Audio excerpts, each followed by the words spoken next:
tonight we're going to talk about first-hand revelations and second-hand revelations. And I'm going to explain that to you in a second. And I'll explain that sheet of notes that's under your chair. I'll explain that to you in a second, like what that is. You're going to have to look at it. Pastor Tim is like a hero of mine. And one of the things that I love about Pastor Tim is like that he doesn't just preach a stock message. Like every time, and I've seen him do this, being able to work with him, he prays and he waits till he hears from the Lord. And maybe he even moves in a direction. But if it's Thursday and he needs to switch it up, or if it's Friday, or if it's Saturday, like he'll switch it up because he's praying for us, because he's our shepherd. God has placed Pastor Tim over top of us to shepherd us. And what do shepherds do? Shepherds care for, shepherds feed, shepherds nurture, shepherds correct. That's what shepherds do, and that's what Pastor Tim does for us. And so this past week, how many people were here? If you'll raise your hand. Were you here this last week? Raise it high like this. Like on Sunday? On Sunday? You were so we got some people in here. So he talked about Luke 4, 1 through 15, and that is where Jesus is tempted. It was called The Showdown, is what the message was titled.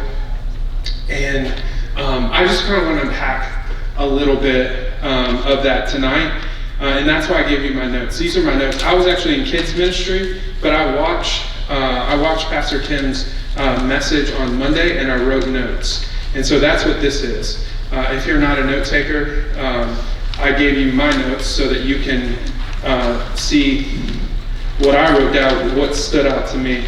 The question of the day today was, what's your favorite meal, right? Have you guys told, I know some people ask me like, hey, what's your favorite meal? You guys talked about your favorite meal, right? So my favorite meal currently, right now, is this place called Core Life, and it has a tuna polk fire bowl. And so this tuna polk fire bowl has, Jonathan, it's really good, I want to tell you. It's got rice, it's got tuna, it's got some sesame seeds, they put some cabbage in there, they put some pickled onions, they put some miso sauce, which is like sweet, but savory at the same time, and then they put this fire sauce on top. And the tuna is like not cooked, so it's like raw, but it's so buttery. It's not buttery in a bad way, like I'm eating a stick of butter, but buttery in a good way.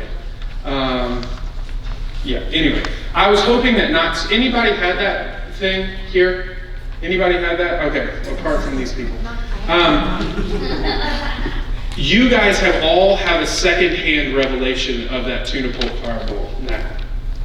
Okay? Because I told you, all right? I told you what it kind of tastes like. I told you what it was, what was in it. And that is what happens on Sunday mornings, essentially. Aiden, will you bring that food? This is what Pastor Tim does. Anybody who preaches, they prepare a meal for us. All right? So we went, Aiden and I went, and we got a rib meal this afternoon. We got some mac and cheese. We got some bread. We got some green beans, some ribs. And this is essentially what Pastor Tim does for us on Sunday morning, is he sets a table for us. And he sets a table for us, and he tells us about the food. Anybody ever watch cooking shows? Right? You guys watch cooking shows? We watched this one cooking show about barbecue, and it's really good. Anyway, you guys, like, if you guys just watch the show, is that going to satisfy you? Like, if you're hungry? It makes you want to eat, right? But it's only going to benefit you if you take what they're teaching you, or what you see, and then you apply it and you do it in your own kitchen, right? Is that, yeah? It's good. Makes sense? Because like I can't eat air. The TV is not like, but so what I'm gonna encourage you guys to do is to feast on sermons throughout the week. It's not, Pastor Tim isn't standing up there so you think he's a good communicator, though he is.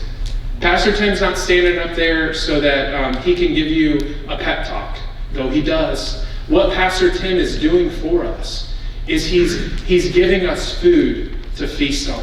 Good.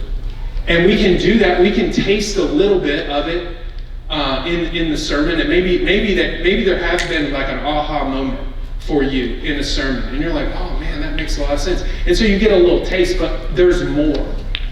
The Lord has more for you.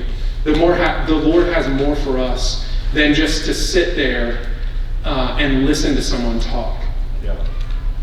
And so what I do is, I showed you what I do. I write notes, even if I'm watching online. Personal story, when I got saved, I was like, I would read the Bible, and I just like read the Bible, I'd pray, and I'd just spend time with Jesus. But then it got easier to just watch somebody talk about Jesus. And so I just accumulated teachers, and I accumulated activities. And all these things are good, right? But it's not what the Lord wanted for me. And I don't believe it's what the Lord wants for you. I think what the Lord wants for you is He wants you to go deep. He wants you to go deep with Him. Maybe it's not as broad. Maybe right now He's just going to have you go deep in a certain area. And so all the podcasts, all the sermon watching or whatever, like, I don't know what, that was my story, right? And so I just want to encourage you that like what is served up on Sunday will satisfy you throughout the week. Yeah. And here's how you do this, all right? First is you take notes. That's pretty self-explanatory, right? You write them down.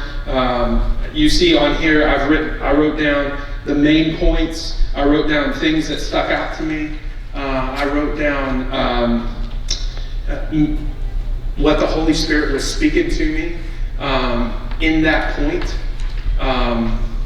And so a fascinating point is your memory increases as much as 70% when you write down what you just heard, and then you review it within 24 hours. So like your retention of that information is great when you write it down and you read over it. And that leads us to our next point. You review these notes in quiet time. Amen. Back to note taking. Like note taking is something that like maybe you are not good at it at the beginning, but as you learn, as you do it, as you practice note taking, you will get better at it. Because when you review your notes, you'll go, oh man, I know he said something here. And that will help you the next time you go to take notes. Does that make sense? Because you'll know like, oh, I probably don't need to write out this whole quote. I can just put the guy's name and like the first couple of words and then Google it. That's a lot of times what I do because I can get lost in it. Yeah.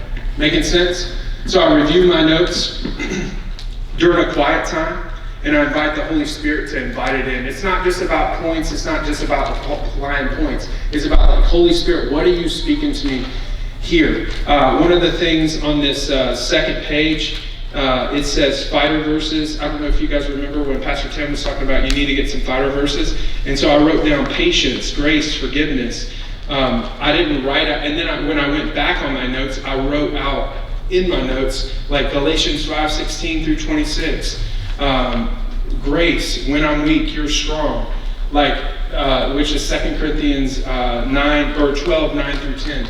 Like you go back, you review these things, and write down verses. The third thing that you can do with a sermon is you can commit a portion of the text to memory that next week. So it's not necessarily the Luke 4, 1 through 12 or that portion. Maybe something stuck out to you in that. But maybe it's one of the verses that Pastor Tim connects it to. Does that make sense? Like the cross reference, whenever he bounces out and he talked about Hebrews a lot. And so maybe one of those verses, star that, commit it to memory. And that's a powerful way, because I think we can just feel like, man, I'm doing it if I'm just sitting here listening to a message. But what the Lord's inviting you into is a deeper, is to have deeper revelation of what Pastor Tim is sharing with us on Sunday. So I would encourage you, this next Sunday, maybe this is new to you, this next Sunday, do this. If you want to watch a sermon on TV, or that's something that you're into, like pull out your pen pad and write notes, just like you're sitting there. It's a powerful tool, and I just want you guys to know about that. So now what we're going to do is we're going to have a little quiet time. And what I would like for you to do is during this time, you can